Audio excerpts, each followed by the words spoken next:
WTOL 11 breaking news now. Hey, thanks for joining us here on WTOL 11 News at 4. I'm Dan Cummins. And I'm Melissa Andrews. We're still following breaking news from over the weekend as the search continues this afternoon for whoever opened fire near the Old West End Festival. 12 people were hurt when bullets started flying by the festival. That's heavily attended every year. Toledo police and others are all asking for anyone and everyone to speak out if they know anything that might lead to an arrest. Now, police and the mayor's office have not spoken to us, but you can see they are asking for you to call Crime Stoppers at the number at the bottom of your screen if you heard or saw anything that needs to be reported to them. Tim Miller has been keeping tabs on the very latest on the investigation for us tonight and joins us live in the newsroom. Tim, where does this investigation stand tonight? Well, Melissa and Dan, the most pressing issue right now is that the gunmen have still not been caught. Toledo police continue to talk to witnesses, and they're still asking for people with possible video of the shooting who were at that festival to come forward. Now, investigators have told us 2 people may have been firing at each other, but in those frantic moments after 5:30 Saturday night near the Old West End Festival, 12 people were hit and injured. The latest on their conditions is that they are all stable and are all expected to survive. A city spokesperson told me this afternoon police and the mayor will not be providing updates on the investigation today. They instead will wait for a planned news conference tomorrow morning at 10 at One Government Center. The mayor, city council members, police leaders, and an Old West End representative will be there. Ohio Lieutenant Governor Jim Tressel was in Toledo today touring a business, Hale Performance Coatings. We asked for his reaction to the mass shootings. Well, the message to the citizens of Toledo would be that Governor DeWine and Director Ben Suver from our public safety are here to help. And, you know, the people need to know that. I know that the city officials and the local law enforcement officials know that because they work with them. They work with them constantly to make a difference. Lieutenant Governor Tressel said State Attorney General Andy Wilson and the Public Safety Director have been in constant communication with Toledo leaders since this mass shooting and are always willing to help. So remember, call Crime Stoppers at 419-255-1111 if you have any information or videos of the shooting or aftermath that really could help police. Reporting live in the newsroom, Tim Miller, WTOL 11. Tim, thanks. Witnesses are talking about what happened when those shots rang out. Many of them are people who've gone to the festival for years and say they never thought something like this would happen or could happen.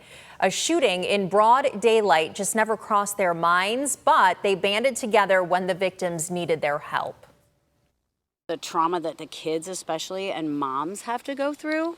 We bandaged up a kid yesterday that had, all of her knuckles, she had fallen and running and she's crying. And it's just, you're trying. I'm not a nurse, but I have gauze and I have Neosporin and all that stuff. And we cleaned her up, but it's the trauma that her eyes were just, she was horrified.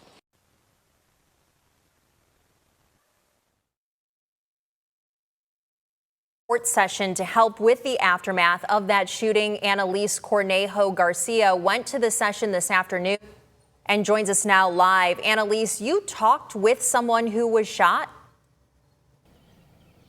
Yeah, Melissa, I spoke with 61-year-old Jim Zaleski, who says he attended the session, and when people saw him, they were pretty shocked to see him less than 48 hours after he was shot at the festival. He says he was just hanging around in the Arboretum waiting for some friends to perform by the stage when he saw people running down Robinwood Avenue. Before he knew it, shots rang out and he felt something hit him in the leg, which turned out to be a bullet. During our conversation, he showed me a raw wound above his right knee. He says he was shot about 6 feet away from another victim who he says may have been more severely impacted. He also spoke about how he felt comforted during the meeting today, and he feels blessed to be alive. It really didn't hit me till the ER nurse said, you reacted very calmly for a gunshot victim. And I'm like, oh my God, I was a gunshot victim. And then you hear that, the talk about mass shooting. Oh my God, I'm a statistic of a mass shooting.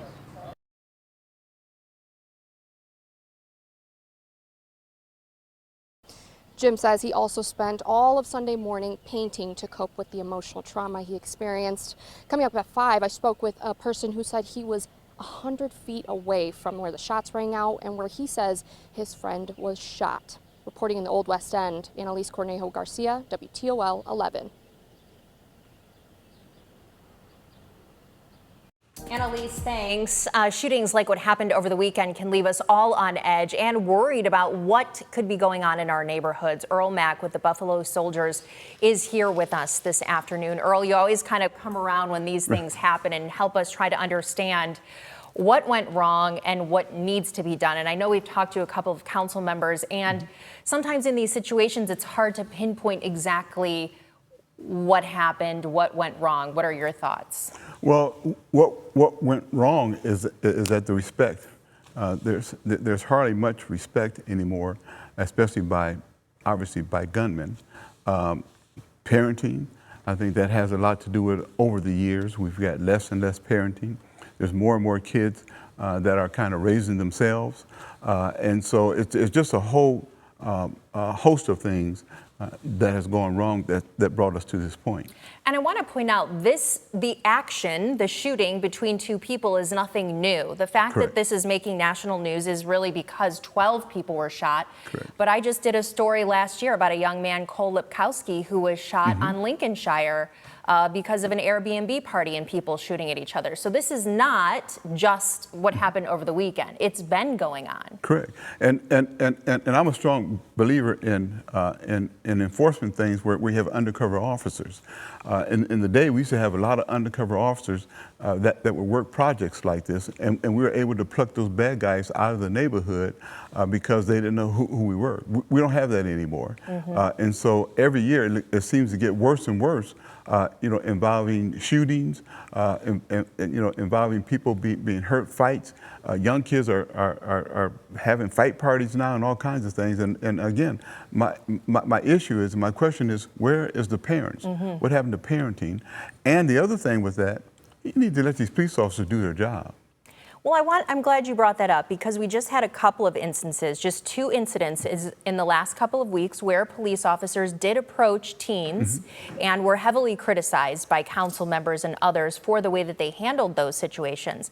But we've also seen the removal of the blue light cameras, the shot Correct. spotters, Absolutely. the violence interrupters, and we were just looking at a decrease in police officers due to funding. So, I mean, this all contributes to the problem, does it not? It does, and I spoke with the chief involving the conduct of the officers. Right. I mean, when you have 600 employees, everybody every day is not going to be Behaving 100% as correct. they should. Right. And that's why we have departmental policies on behavior and discipline when those officers don't behave in the way that we think they should. But it shouldn't stop police from going into the neighborhoods, right? We don't want to 100% this or 100% that. We still need the police to be able to have these conversations and go into neighborhoods and check on people and make sure that they're doing what they should be doing and not doing what they shouldn't be doing. And we need the public to understand too. We have policies that govern our police officers, and when they violate that policy, we're coming after you. And so you need to give the system a chance to work. But my biggest problem, and I just talked in city council about this, is how did we get to this period today where kids now are carrying guns, where kids now are, there's no parenting. A lot of it has to do with, we need to bring good parenting back.